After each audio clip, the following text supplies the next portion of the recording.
Y'all, welcome back to Kentucky Fried Wargaming, where two guys who aren't qualified to talk about anything decide to talk about a game with hard math and chance. I'm Joe. And I'm John. Ooh, and I'm excited on this episode. There has been colossal news for me in particular. Recently, after Adepticon, Games Workshop snuck in a new sneaky reveal and tease that none of us saw coming, although I kind of saw coming. More on that later. But they revealed that SQUATS are coming back. The space dwarves exist. Which is huge news, both for the lore, but also for me, because I just love dwarves. And now I get dwarves in space. In space. In space! And I have been walking around for the entire week going, rock and stone! Just excited about this reveal. And for those of you who play Deep Rock Galactic, I hope you just shouted it back at me. Let's always slap the fuzzy dice. But it's huge news. I mean, it's a faction getting added to 40k, which does not happen often. Especially not in such a weird case where they bring a faction back that was supposedly extinct. Like, totally extinct. Yeah, and normally when they bring in a faction, it has, like, direct ties to factions that already exist in the setting. Mm-hmm. And they kind of didn't here. Like, there's a little bit, but not as much as there normally is. Yeah, they occupy a very weird and interesting place, but it only makes me more excited to talk about them. But of course, before we could dump into all that, we first have to talk about hobby time and games played.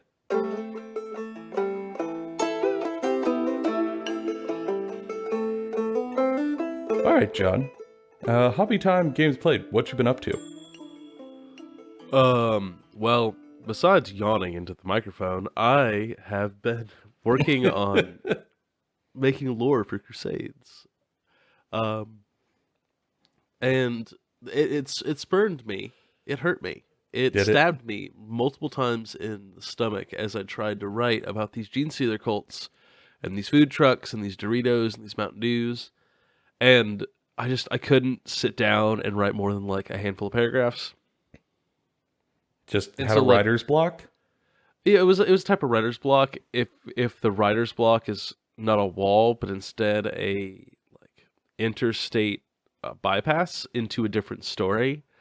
And so now I've changed forces for the Crusade, because of course I have. Like I can't sit on one thing forever. You just can't help yourself. No. So now I'm going back to my roots, my home, my complete and total bastards, chaos.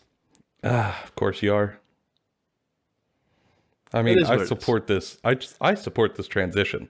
But I'm not surprised. At some point, I have to walk back into the hot topic. I have to pick back up the spiked bracelet, and I have to put it on my wrist as I put on my guy liner and go, chaos. Like, at some point, I have to. Yeah.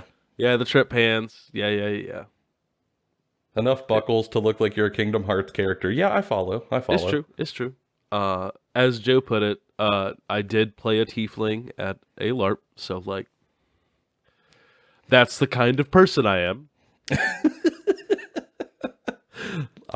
All I'm saying is, if your favorite race is tiefling, you've probably experienced a lot of childhood trauma, and you probably have an unhealthy love of either possums or raccoons. Those are the things I could tell, and it hits true for John, and you're doomed to play chaos. It's fine. Yeah. I'm manic, depressive, demon boy, whatever.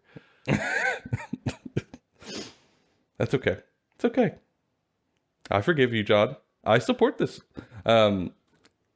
Especially with the way this narrative campaign works, it is entirely built around narrative. And I know a lot of people out there who maybe didn't watch the last few episodes are like, yeah, all games are narrative, Joe. Like, haha, I watch Honest Wargamer. Every game's a narrative.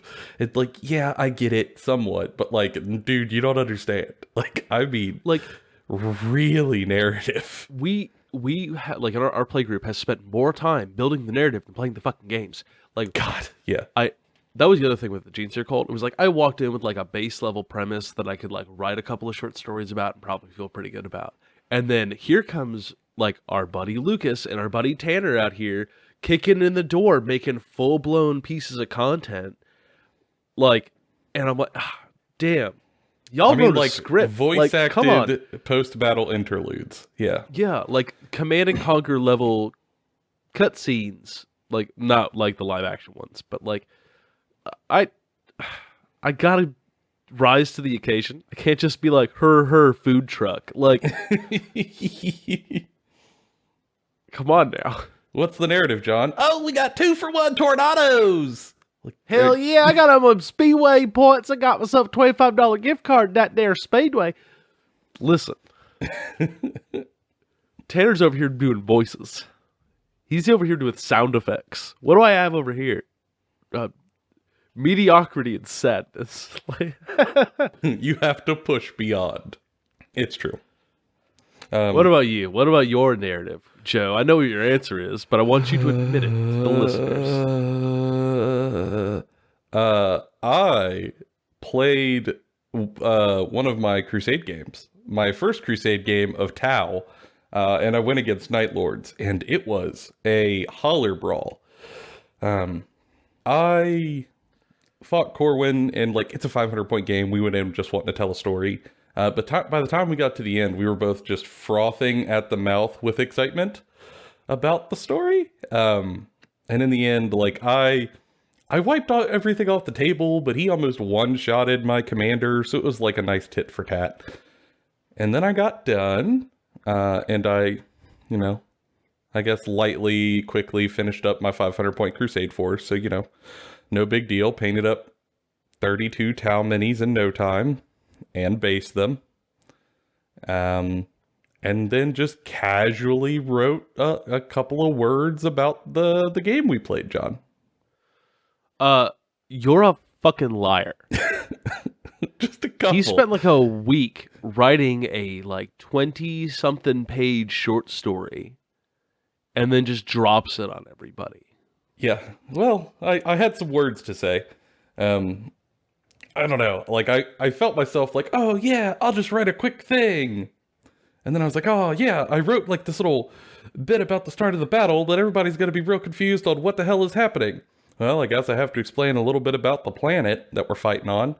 Oh yeah, it's a planet we're fighting on. I fleshed that out. Oh, but like, they won't understand why the tower on the planet, so I guess I have to work that into the story. Oh yeah, now we're doing the battle tactics. Oh, but they won't understand how like the commander is seeing everybody's helmet cams. I guess I got to write that in. All right, well, if I'm going to write that in and all the helmet cams, I got to like flesh out every single squad in the unit, like in the army. Okay, well, if I'm going to do that, I also have to explain the difference between the two battle suits and their two pilots.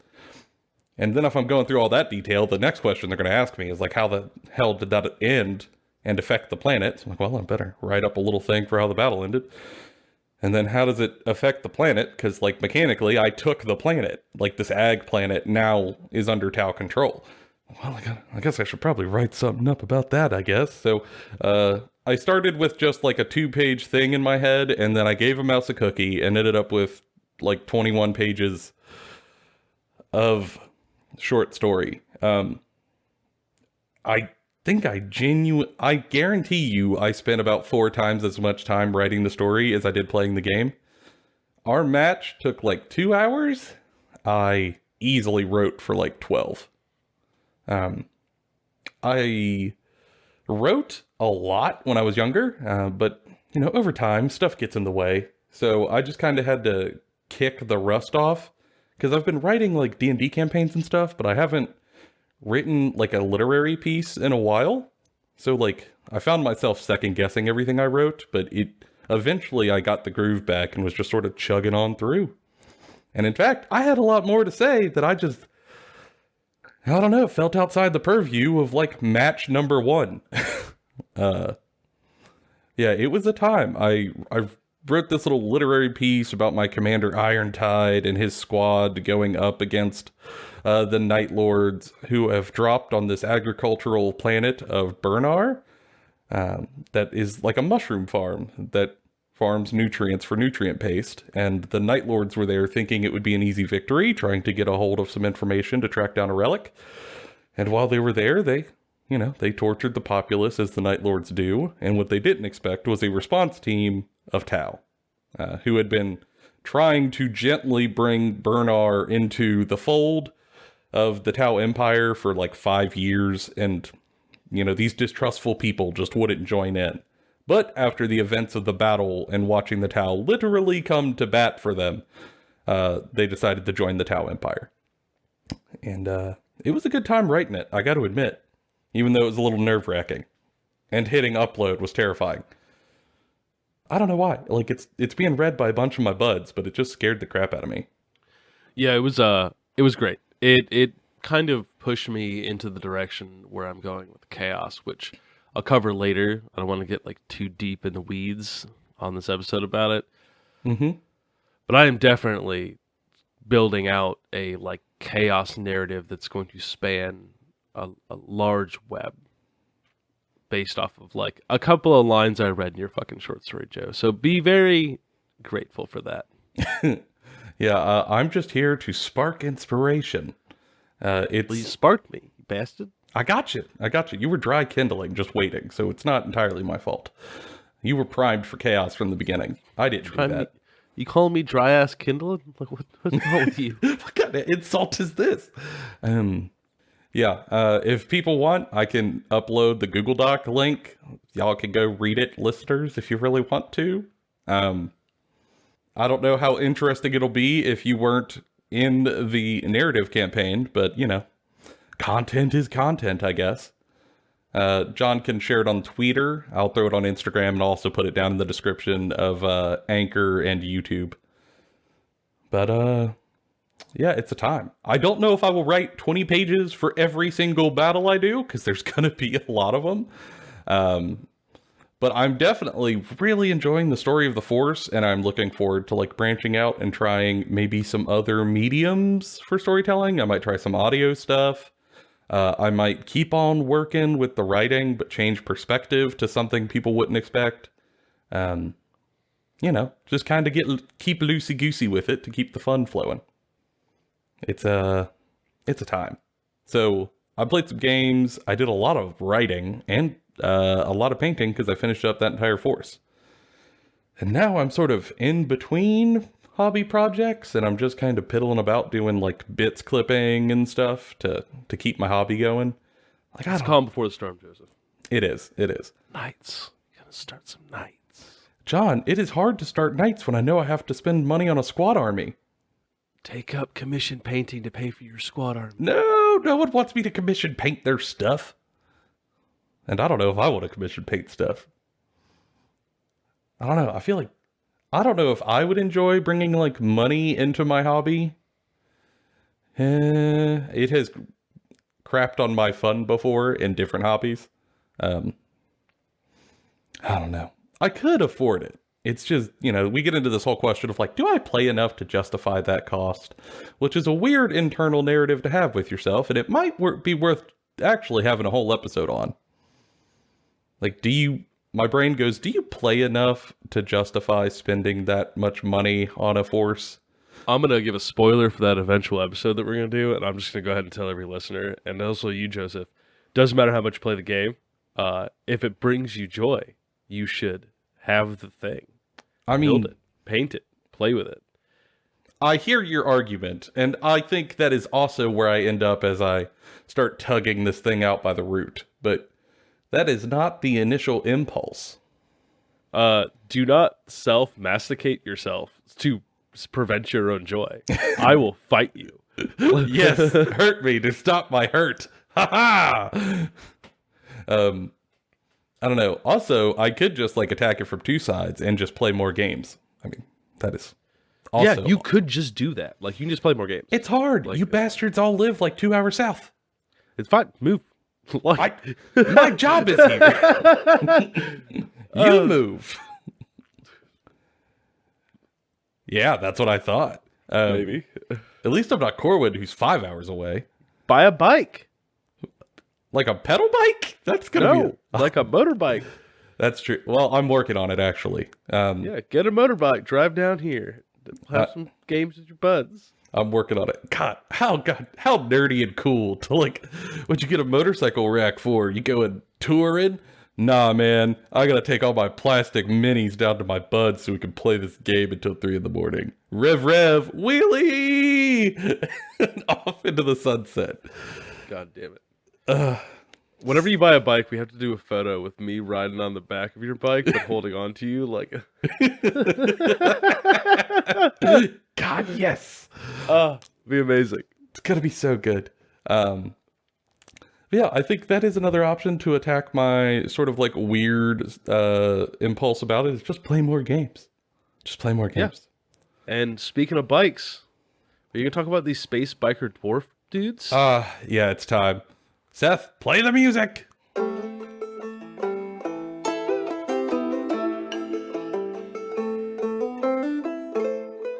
All right, John. It's squat time. I'm so excited. The leg day? Yeah. Squat time? Actually, so shockingly, they have little legs. So, I mean, I guess they have to squat a lot because they carry around that giant torso. They can't skip leg day, they'll die. Yeah, this reveal was so good. I saw it early one morning before work. It was like 6 a.m. I am laying in bed next to my wife, and I am normally a very courteous husband who I'm very quiet in the morning because I married a very sleepy woman. And if she's disturbed from her slumber, she becomes a very grumpy woman. And that means normally I'm very considerate in the mornings. I'm quiet. But I wake up and I'll groggily sort of open my phone to look at my notifications. And there it is, a video detailing like this little short. And it reveals a squat character. And I lost my mind. I sent it to like our Warhammer group, like red alert symbols around it. You know, this is not a drill. There are squats coming. And then I noticed the date. It was April Fool's Day. And my heart sank. It was a problem. I was like on cloud 9, screaming squats so loud that my wife woke up. And I was like, what? But luckily she's a great woman. And once I said, there are space dwarves, she's like, oh, that makes sense. And then I had that like one day where I'm like, no, I believe that this is happening. That our faith cannot be shaken so easily by a date. And then they confirmed it. Bada boom. Squats are real. It's not a joke. They're a thing. It's a double blind. And they're going to be a full Warhammer 40k army. I fully expected that when I saw the announcement, to be honest. It was a lot of effort into that little video. It was a lot of effort. It was a ton of effort. Well, and like there were little hints that the squats weren't all dead, which we'll talk about. So like I didn't think it was that far out. And actually on the prediction show for last year, one of my wants for this year was squats. It was one I didn't know if I would get, but I really wanted. So I get what I want. And I'm just so excited. But for us to talk about them now, we kind of have to talk about where they came from. So for everyone to know and understand exactly why this is such a big deal and why it's so unique to the 40k setting. So, John, correct me if I'm wrong, but 40k is a bit of an older game. Started in what, early 80s? Yeah, so it started about the mid 80s. It started becoming more popular in like the 90s. In like the Rogue Trader and early Warhammer. Yeah, and it got progressively more and more popular. And it was very weird when it first started out. Very strange, very odd. Yeah, I mean, a lot of it was like, the lore was not the same as it was now. Well, as it is now. Because now it's had like 20, 30 years to ruminate and solidify and as design language to develop. But at that point, things were a little more surface level. But among the most surface level takes in the game was a race called the SQUATS. They are dwarves in space. And I wish I could say that there was more nuance to it, but there really, if I'm being honest, there wasn't. It really is just like, close your eyes, picture fantasy dwarves from like Tolkien. Now give them a machine gun. Okay, there you go. And it was a surface level take, but they were around in the lore, and they gave them a new name. Instead of calling them dwarves, they called them SQUATS, because they're short. Har, har, har, har, har. But they were a faction that existed, and existed for quite a while. They tried to give them a little bit of flavor by making them sort of like these space biker gang sort of deals, which was different. It's a mood for sure. It's something. It's something. Just a bunch of little angry, grumpy, bearded grandpas riding around on motorcycles with machine guns. I mean, I don't hate it. It's very early 90s. But while they were decently popular, from what we can tell, I think it was Jarvis who they interviewed. One of the original designers of Games Workshop talked about the SQUATS in an interview. And the way they described it is, like, as other races developed, they became more defined. You know, the Space Marines became more than just, like, guy in power armor. The Space Elves became the Eldar and took on a very unique flavor rather than just, like, Tolkien elves in space. The Necrons were developed. The Chaos was developed. Everything became very unique to 40K, and over time became what we know them now as... You know, most of them are very interesting and standalone. But the SQUATS never quite developed in that same way in terms of, like, conceptual design and art style. They just stayed these little, like, armor-coated machine gun guys that were a bit silly by comparison to the rest of the setting. And they didn't really have a direction to want to take them, and they didn't know what to do with them. So they ended up deleting them from the world. They said, offhandedly, that they had all been eaten by Tyranids and were devoured, and the SQUATS were no more. And that was such a big deal that actually it sort of slang for getting rid of an army is called getting squatted. Because they were the first thing to just get nuked out of the setting. What about Frogman? Frogman got squatted. No one remembers Frogman. What Frogman? It's a very obscure model from like one of the first two magazines or something like that. It's just a frog dude with a laser gun. John, do you mean the Slon? They did not get squatted. They just went to AOS. No, that's Slon. It's definitely not a Slon. There was a Slon, and then there was also Frogman. All right, fair enough. But there was only one Frogman. There were like a whole army of SQUATS with models and stuff. Don't you? Okay, we'll put definitions on this, I suppose. Yeah, I guess words have meaning. Whatever. I guess we live in a society. We live in a society, I guess. God. Yeah, so they got nuked from the lore. And that was kind of where they left them. There were, over the next like 20 years, a few hints that there might be just like a handful left in existence. There were two models that came out for Necromunda where there were like two SQUATS that were bounty hunters, but just like two of them. And there was also a bit in a book for Psychic Awakening where like an AdMech ship was out floating in space. And it was destroyed. And when they pulled the audio logs, the last words were a tech priest going, you know, "This ship's not recognized. We're being approached. What is this enemy ship that has killed us? They don't exist. It's the SQUAT." And then it cuts out like it just said SQU before it was destroyed. So like, okay, there was like a ship of SQUATs around. That's cool. But for them to come back on a big scale is a huge comeback that I have not seen before in 40K. And I love it because I just think I think dwarves are cool. Like space dwarves are just cool. Um, I mean, I just in fantasy, dwarves are maybe my favorite fantasy race. They're definitely up there, like top 3 for sure. You know, they are these honest, stalwart, hardy defenders of the realm. Uh, and they're gruff and tumble, but at least you know what you're getting. And I deeply appreciate that. And they're also usually very societal centric or like tribe centric. Sort of together we could do more than alone, which also appeals to me. And I love that in fantasy, but it is badly missing from Warhammer 40k. So I love that they're here. Like just little dudes in powered armor. Please, thank you.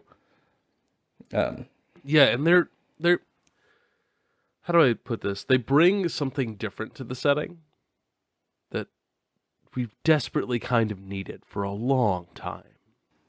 Go on. Okay, so everything kind of falls into Eldar, Imperium, like collective Imperium, Chaos, and then like random Xenos. Like Tau don't even fully fit in, and like the Tyranids are just this like apocalyptic threat, and Orcs are just like a comedic device, though they're still very cool. I think the inclusion of SQUATS brings a how do I put it? A balancing factor to it. Like it takes more of the focus away from the Imperium and brings it more into the setting as a whole. So that the Warhammer 40k is not just Space Marines power armor. It is Warhammer 40k the setting, right? Yeah. Because in the White Dwarf article where they revealed them, they talked about how, in terms of the galactic scale, they aren't Xenos that are like exterminated by the Imperium, but they also aren't a proper Imperial faction.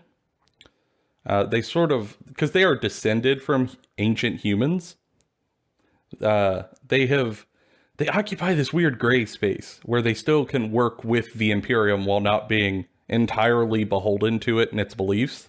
And that just, in terms of the setting as a whole, puts them in an incredibly interesting place. That, like, they could make deals with other Xenos factions. They could make deals with the Eldar, they can make deals with the Tau. In fact, they may have been the ones to help give Tau a lot of their plasma weaponry, if the Demiurge who gave the Tau stuff are still considered to be a specific clan of SQUATS. But despite these dealings, for some reason the Imperium hasn't cut ties with them because they're valuable. And I'm interested to see how and why. And I have something to do, well, I have some idea that it's probably something to do with the fact that they are considered techno-heretics. And we don't know exactly what they did to be labeled techno-heretics, but I am going to guess it's because of their incredible technology that has advanced beyond what the Imperium normally would allow, and maybe even AI and Men of Steel. Yeah, I think that's much more likely than something like very, very weird or different. Like I think they're going to pull from some of the older lore or some of the lesser known lore for that. Mm-hmm. I think it makes it very interesting. And on top of like all the points you had, it brings a grayness to the setting that the setting promises it has, but then in practice kind of doesn't. Mm-hmm. Like a lot of the setting is Imperium, their satire for a terrible regime, but they're the only chance humanity has. So they're going to fight against chaos and all these Xenos threats. And then you have the SQUATS coming in. They're like, yeah, but these are just some like short mechanic dudes with some like robots and shit. They're doing just fine. Yeah, they didn't have to like nuke whole planets from orbit and turn the populace to glass. Maybe the Imperium doesn't have to either. Which I think promotes like a different setting story to keep going forward. Like a lot of the more recent 40k stuff I think falls flat because everyone's just fucking sick and tired of the good guy, bad guy mantra under the guise of like, but it's all bad guy. Like it is bad guy, worse guy. Mm-hmm. And there's no gradient really. It's like dark gray to black to like darker black. But it's still, if you were looking at that as a room color, it would still be boring. Like, Yes. you need something. Like whereas like, yeah. And like the something they added most of the time was like Eldar. Okay, but it's not like, doesn't impact the story all that much. They're mostly tertiary characters. Okay, well what about Tau? Again, don't impact the story that much, mostly tertiary characters. Okay, what about, like, they're hard to attach to, right? Because they're aliens, for one. Like, they're built to be alien. Whereas squats are built to be human, just slightly different. And I think that brings a level of understanding to the setting. Not to mention, if they are using old Age of Technology stuff, it will help explain some of the history for the fucking galaxy. Because we basically only know the history from the Great Crusade. Yeah. But if the squats have Men of Iron, which were the AI that, like, humanity made and then rose up against them and almost killed them, if the squats made allies with some of these ancient robots and have, befriended them and lived with them, they're going to have knowledge from long back. Stuff that in the setting is lost to time. Oh my god, when we talk about what we want to see from this faction, I know what I want to see. Oh yeah, we'll get there. I know exactly what I want. But yeah, I think it's just interesting. Like, they have the potential to occupy this very cool niche that I badly want to see filled. And I would be happy to add a new faction to do it. Just, mwah. And I also think this shows that GW is willing to add new things to 40K. Mm-hmm. And I think that it has desperately needed that, especially new factions. Like, we just need new factions. We need or like something with the factions, like break them up. Mm-hmm. Well, they're also going to give them a refresh, not only in terms of models, but in terms of image. They are they talk about in the article how the squats no longer call themselves squats. They're the Leagues of Votann. And I don't know where that comes from, but I'm assuming it has some cultural significance for them. And that now the term squat is used as like a slur against them, which is just an interesting development in terms of like greater scope. And that instead the squats don't call themselves squats. They refer to each other as kin. And y'all, if they have these dwarves running around space with like wrenches as mechanics calling each other kin from across the holler, I'm going to lose my mind. God, love it. I just think it's cool. I like that they are rebelling against their old name and trying to like cut a new name for themselves in the galaxy. It's a little thing, but I still like it. So we've kind of dove into why we think they're so freaking cool. Me particularly, because I'm a shameless fan of this, and I've wanted it for years. Yeah, them giving you space dwarves akin to if they gave me space rats. So, like, I feel it. Yeah. But, like, John, it would be like if the space rats were specifically from Florida.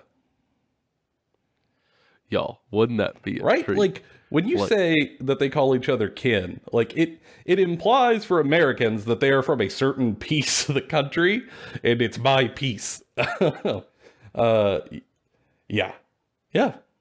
I don't know exactly how big that piece is, but I think Shane, a listener from Tennessee, is probably out there going, yes, sir. Like, not only is it the faction I wanted, but, like, it just has a couple of bits from where I'm from. And I think that's great. So, John, I guess it would be like if all the space rats came out wearing Hawaiian shirts, or, like, I don't know, what's from Central Florida other than, like, Disney World and unfortunate government policy?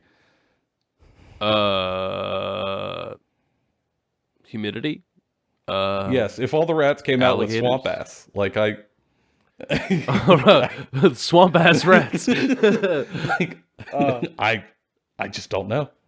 I haven't been to Florida enough. So, like, this... Florida's more of a vibe. It's less of a character. I mean, I guess if I'm being honest, Scaphed already have the Florida vibe. If I'm just being 100% honest. Madman contraptions, teeming hordes of vicious little bastards. Half-naked, vicious bastards. Half-naked vicious bastards. That is, in fact, the vibe of Florida. Yeah, yeah. Yeah, so it's just kind of like, it's a double treat for me. I'm real excited. But we don't know a whole lot about what's coming in the army. Like, we know that they're going to be squats and they are going to be a full army. And we saw a model. But that leaves a whole lot to the imagination. So we wanted to take just a few minutes to talk about what we want to see from the army itself. Not just from, like, the narrative, but I mean, like, the army, the models, the rules, the playstyle, etc. And for me, what I badly want to see is I want to see some variety in the models and kits they put out, so they don't look too samey. And what I mean by that is, like, sometimes they will put out a faction, and while you want a faction to have a single thread that connects them all, sort of like a centralized design language that lets you recognize them as from the same army immediately, if you go too far, they all just look a little too photocopied.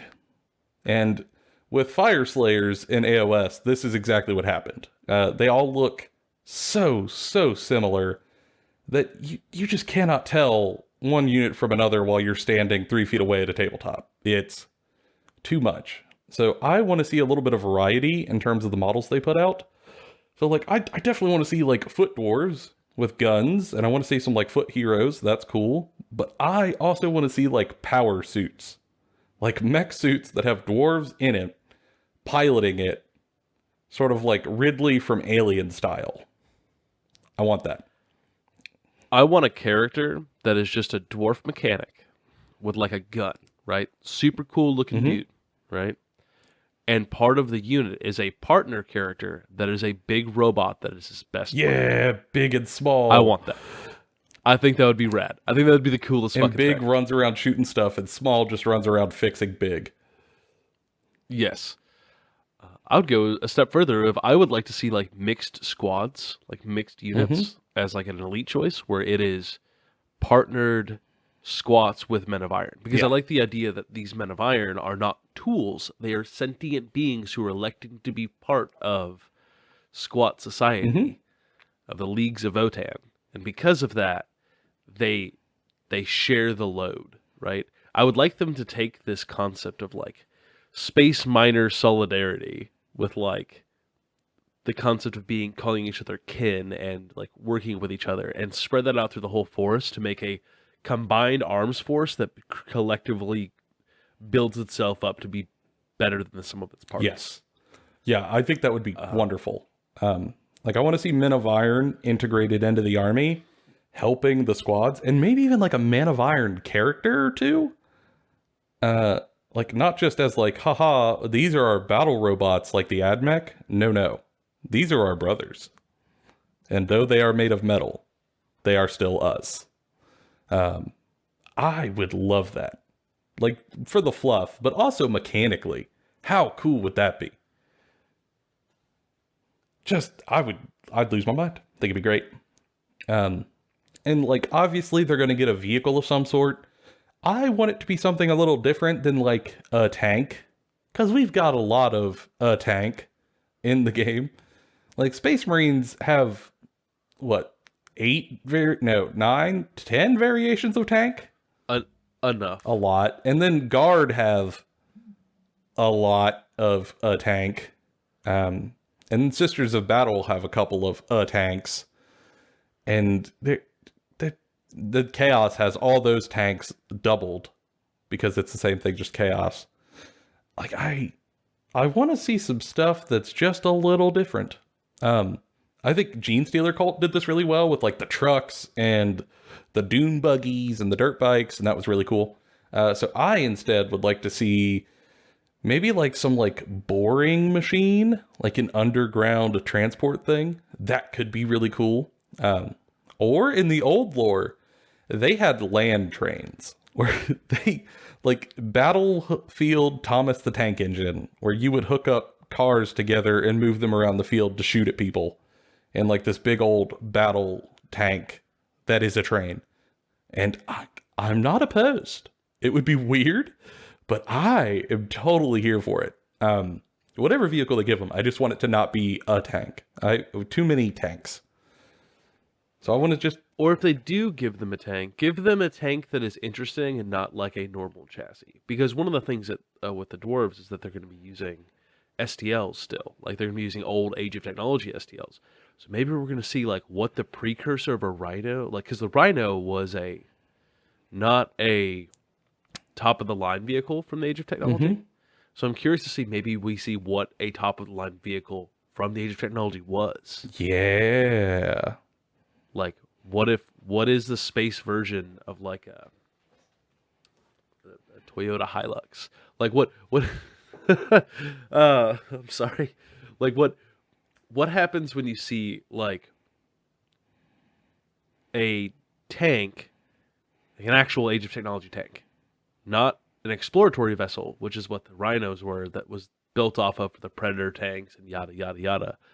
What was an actual tank like? Mm-hmm. That'd be interesting. Not some watered down version that has, been iterated on over and over again in the worst ways. Yeah, I'm not opposed. I just want it I want it to be a little different rather than just sort of like a samey placeholder. And then we get to the part that I think is going to be the hardest to tune in on, but that's like the mechanic and the playstyle. And for me, what I really don't want is for this to end up being a long-range, shooty across the map, blow up your booty sort of army with a bunch of like tricks and abilities that have gotchas and stuff. One, it just doesn't fit my playstyle, but two, I don't think it fits dwarves as a sort of touchstone concept. Instead, I would really, really like to see this army end up being a sort of mid-range brawling force that plays some very honest Warhammer, if I can use that term. And I know a lot of people are like, what do you mean, Joe? Just don't lie. But like, I want it to be a force where like when I walk up to you on the midfield and you move your models towards me and I move towards you, you know what I'm going to do. There's not a lot of gotchas. You know the dudes are tough because they're dwarves and they're probably going to take a hit. And you know that their weapons, while not super long ranged, are probably going to be pretty damaging. And I'm going to move up on the objectives, and you're going to come move me. And if you can't, fair enough, we're going to roll some dice, we're going to have a good game, I'll take the win. If you can move me, fair enough. You get the win, we had a good game, we're going to roll some dice. It just, it fits the idea of, the honest dwarven contract sort of deal, where they're very straightforward and blunt, and I would love to see that translated. Sort of like Necrons or Salamander play style. I think it could be very cool. I also think that the game has a tendency to lean, especially recently, into oops all hammers, right? A whole lot of that. Look at Tau, it's hammers. Look at Harlequins, it's hammers. Look at Custodes. That's a bad example because they're kind of a hammer that's also an anvil. Drukhari, boom, it's a hammer. But all of those things, the thing that they have in place is that they're extremely good at punching or hurting. I would like to see this faction be very good at doing one thing, that's being anvils. Maybe they can do some shooting that's neat, but meh. They're here to sit at the center of the table and go, I'm an anvil, can you move me? Yada, yada, yada. Can you break me? Can you break my willpower? No? Cool. Then I might win on objectives. I think that would be fun. You wouldn't need to overload them with crazy powerful stratagems. Just roll everything into the base stats rather than the crazy tricksy stratagems, and you could have a very cool force on your hands. I mean, in terms of playstyle, John, is there anything else that you think would really, really fit the faction on the tabletop? I think MSU and not Horde is their flavor as well. Yeah, I think pseudo elite could help. Yeah, I think not quite as elite as Space Marines, more like Sisters of Battle, and I think drop units. I don't think that they're going to be that slowly moving forward tough force like Necrons or Death Guard. I think they're going to have a whole lot of drop ship dropping dwarves or burrowing dwarves. Or burrowing dwarves, but once they're on the table, they don't really move very far from where they they place themselves. Mm-hmm. Little like 5-inch move dudes. Yeah, I think that'd be really cool. Is like give them like front mobility, but not lasting mobility, but give them like consistent durability with like consistent fire, but not spiky or bursty fire for firepower. Although I do think the eliteness of the Force could be dialed up or down depending on how much robot is introduced and how much mechanized infantry is introduced. Like, I'm okay with them being more elite if there's, like, more mech suit units and troops, sort of like Nundums, or, like, Men of Iron really, like, hold a corner of the army that allow them to kind of do a lot of work. That's cool. I'm okay with them getting more elite. What I really don't want to happen, though, is for them to go the opposite way into Horde. I don't think that would fit the flavor. Because the dwarves have always been kind of like a fantasy rendition of the movie 300. Like, we have 300 dwarves, but we're in a canyon. So bring your Skaven, because we're going to kill all of you. We're going to have a KD ratio of like 500 to 1, and we're going to just knock this thing out because we fight as a group. And I would like to see that held up here. Like, I just don't think Horde plays into that well. Yeah, I don't think you're going to see quite 5-man squads, but I think you're probably going to see like 10-man squads with 5-man squads as a minimum kind of deal. Like similar to Sisters, but not like Space Marines where you always want to bring a 5-man squad for the most part. Yeah. Like I think that there'll be reasons to take 10-man squads and yada, yada, yada. Yeah, I would like them to fall into some place in between in terms of eliteness, but I really want them to have their own like combat niche. I do not want them to be just like a copied rehash or something else. And, you know, I just think it's going to be cool. I think there's room here for them to play with design-wise, and they have been designing this for 3 years or more. So I have some faith that they're going to do something interesting with it. Because there's no way this is a project that they're just like, oh no, we have to get it out. This was something that was on a whiteboard for years. Just in an idea. I think this was deliberately made. I mean, this has probably been...